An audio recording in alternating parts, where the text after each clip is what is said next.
No introduction should be needed for this next poet. Her name literally says it all. Shay, the poet, come through. Show us some love.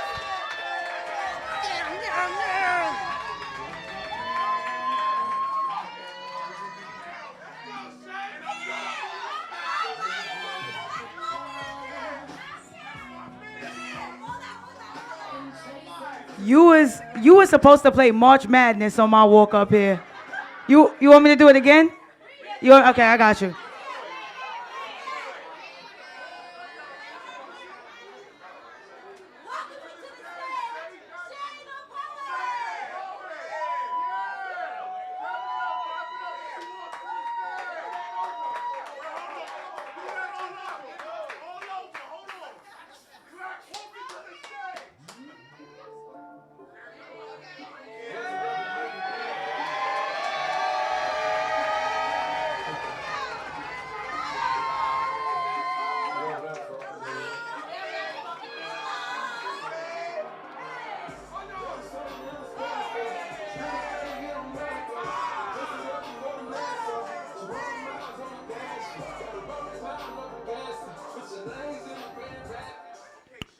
Yo, so I'm not gonna lie.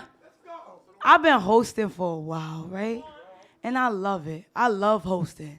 But sometimes it's good to remember who I really am, bro.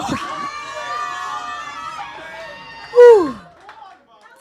I like that. That make me feel a little better. That make me, I'm Shay the Poet. I'll do all the cute introductions after the first one, all right? Bet.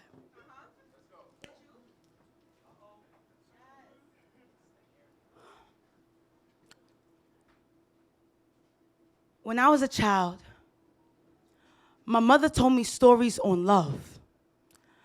My grandmother and grandfather did heroin. They would go into the bathroom, shoot their dreams into their veins, get so high that they wouldn't come down until the next day. I wonder if this is what she thought love must look like. Two people who love each other so much that they are willing to die together. Because don't we all fantasize about Romeo and Juliet?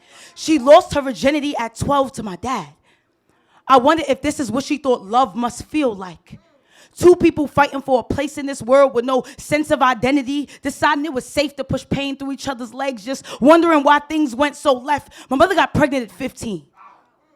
She told me I was her first definition of love because she thought I was the most beautiful thing she's ever seen since pieces of her existed in me.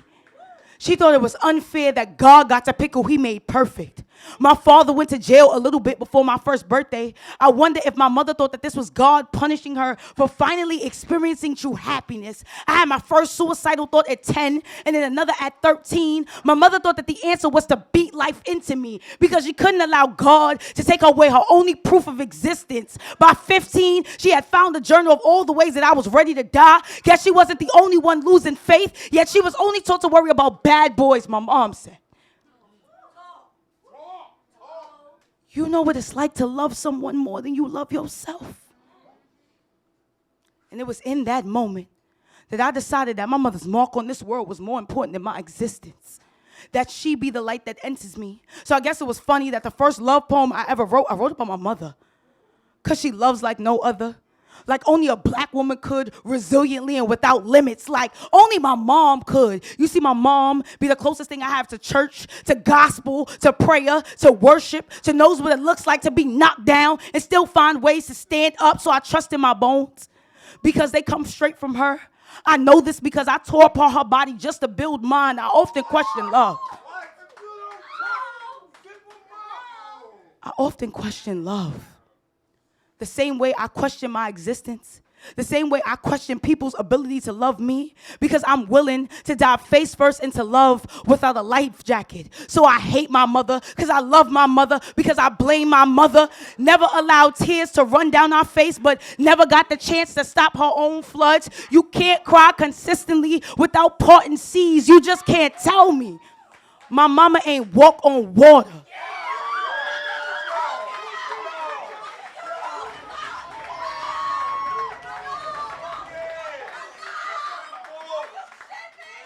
Dirty cup in a styrofoam.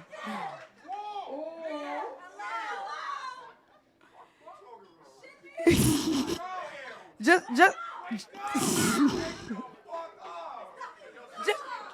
just in case y'all ain't know, that's my team. So that's why they are the way that they are.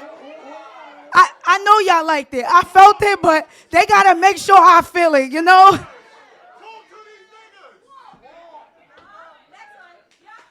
All right, guys, I'm Shay the Poet. That's Shay.the Poet on IG.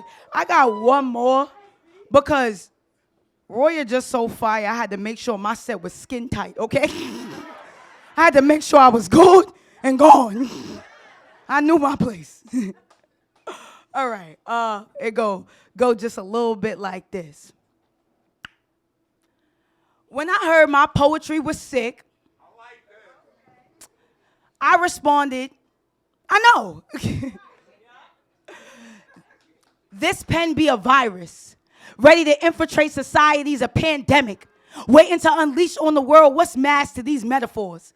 Vaccine to this vernacular, pathogens penetrating precision as I put my thoughts on paper till my bones collapse. My mind is a war zone, ready to attack anything, even if it is myself. I turn on the news, another black person is dying, and before I can process loss, I wrote a poem telling the story about how black children are drafted in wars before even deploying wombs. I wonder if black mothers' heart breaks the same time that their water does. See how quickly I can paint pain as painting, misery as Mona Lisa. My mother found out about my suicide attempt through Instagram. Her and 400 other shares had the same reaction. Lost on how the girl who spoke life into others refused to take it into her own lungs. I remember her asking if I was sick, broken, if there was something in my head that switched me from healthy to helpless, and I answered no.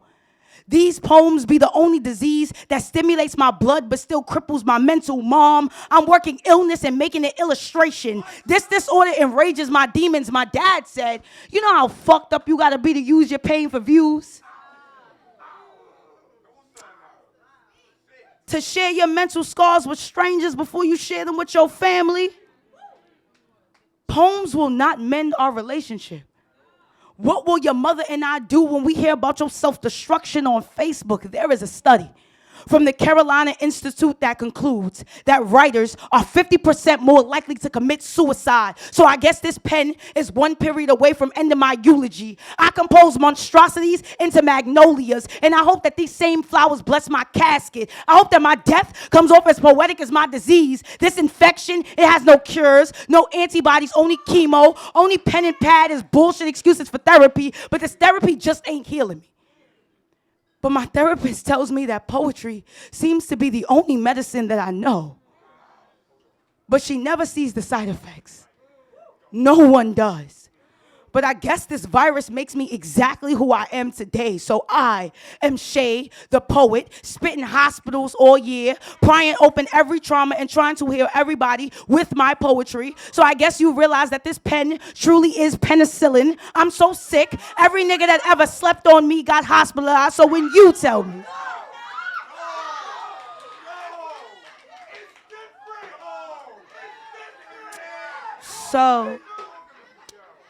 So when you tell me, yo, your poetry is sick, I'ma tell you, bro, I know. Just don't blame me when you catch it. Yo, thank you.